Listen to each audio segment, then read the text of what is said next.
ज्या मैदानात बाळासाहेबांचे विचार ऐकून लाखो शिवसैनिकांच्या मनात अंगार फुलायचा, त्याच मैदानात आज आदरणीय प्रधानमंत्री मोदीजी यांच्या नेतृत्वाखाली महायुतीचा हुंकार घुमणार आहे। या पवित्र शिवतीर्थावर विश्वनेते, विश्वगुरु आणि आपल्या सगळ्यांचे लाडके प्रधानमंत्री नरेंद्र मोदीजी यांचं मी मुंबईकरांच्या वतीने मनापासून स्वागत करतो।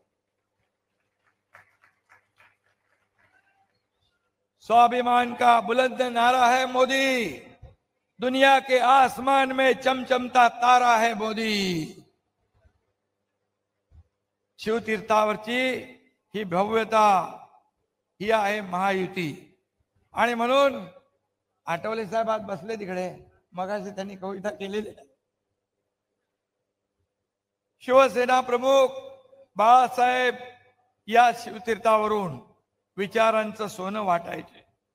आज मोदीजी इथं विचारांचं सोनं वाटायला आले। म्हणूनच आजचा दिवस आपल्यासाठी दसऱ्यासारखा आहे आणि आपल्याला 23 तारखेला दिवाळी साजरी करायची आहे। फटाके सगळ्यांनी तयार करून ठेवा। छोटे मोठे फटाके नाही, मोठे अॅटम बॉम्ब फोडायचे आहे। मोदीजी काही दिवसापूर्वी मुंबईत येऊन गेले, विकास प्रकल्पांची उद्घाटन आणि शुभारंभ करून गेले। तो तो सिर्फ ट्रेलर था, पिक्चर अभी बाकी है। मोदी जी देश के सर्वोच्च नेता है, लेकिन वो महाराष्ट्र और हमारे फ्रेंड, फिलोसोफर और गाइड भी है। त्यांचं मार्गदर्शन नेहमी, उनके मार्गदर्शन में राज्य सरकार काम कर रहा है। इसलिए महाराष्ट्र आज नंबर 1 पर है, नंबर 1 पर है। मोदी जी ने मुंबई को वर्ल्ड फाइनेंस सेंटर और ग्लोबल फिनटेक कैपिटल बनाने की गारंटी दी है। ये हमारे लिए गर्व की बात है। मोदी जी, हम सब लोग आपसे वादा करते हैं, देश की अर्थव्यवस्था जो $5 ट्रिलियन है, उसमें $1.5 ट्रिलियन की जो योगदान है ये महाराष्ट्र जरूर देगा। ये हमारी जिम्मेदारी है। आम्ही 2 वर्षापूर्वी विकासाच्या मोदी कार्यात सामील झालो। आम्ही जो मार्ग स्वीकारला त्याची फळं आता महाराष्ट्र चोखताना आपण पाहतोय।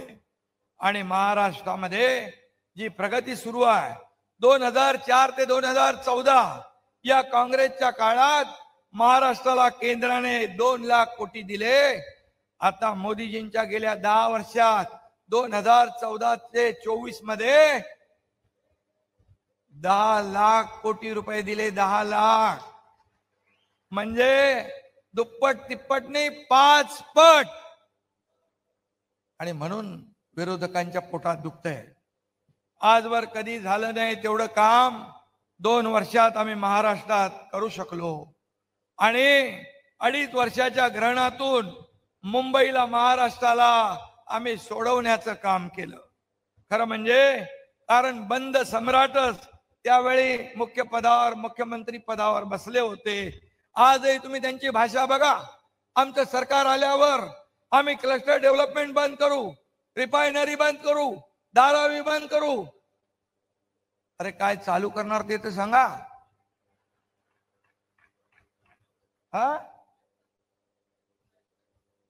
अब बस हो गया। या बंद सम्राटांना कायमचं घर बंद करायचं वेळ आलेली आहे। आणि महाराष्ट्राने ठरवलेलं आहे। आम्ही जेव्हा 2 वर्षापूर्वी, 2.25 वर्षापूर्वी सत्तेत आलो, त्यावेळेस पुन्हा आम्ही जे प्रकल्पांना स्टे दिला होता, स्पीड ब्रेकर टाकले होते, ते सगळे काढले आणि सुपरफास्ट काम सुरू केलं।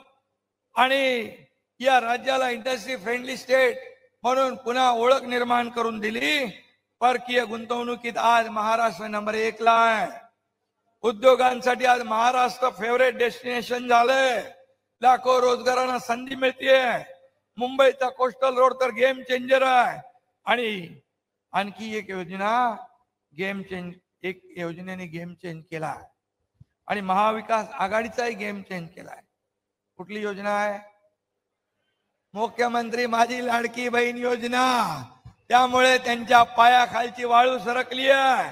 आपली योजना सुपरहिट झाली आहे आणि म्हणून या लाडक्या बहिणींच्या प्रतिसादामुळे महाविकास आघाडी महाबिघाडी कोमात गेले, कोमामध्ये.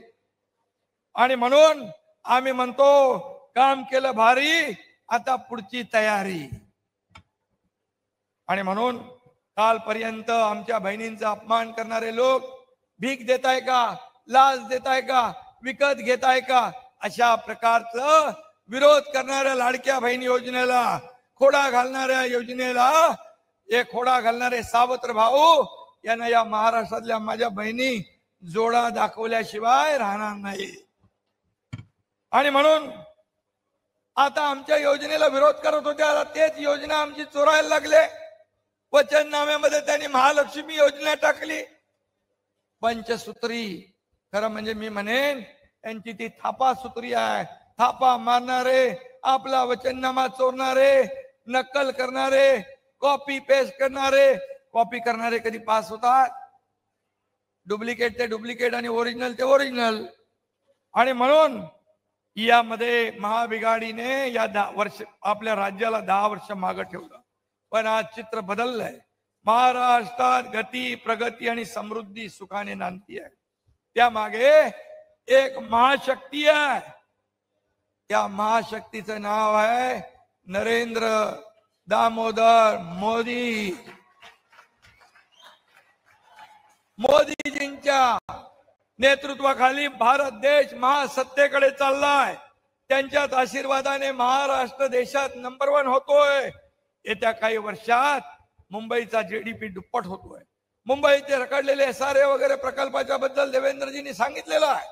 कारण मुंबई बाहेर फेकलेला मुंबईकर पुन्हा आम्ही मुंबईत आणणार, पुन्हा आम्ही मुंबईत आणणार. त्यासाठी सर्व ज्या आमच्या सरकारी संस्था आहेत त्यांना एकत्र घेऊन हे सर्व प्रकल्प आम्ही पुढे आणणार. सर्व प्रकल्प आम्ही त्याचा पुनर्विकास करणार आणि मुंबईला, मुंबईकर जे बाहेर गेले त्यांना पुन्हा मुंबईमध्ये हक्काचं घर देणार. हा आमच्या सरकारचा शब्द आहे. मी त्याच्यामध्ये डिटेलमध्ये जात नाही.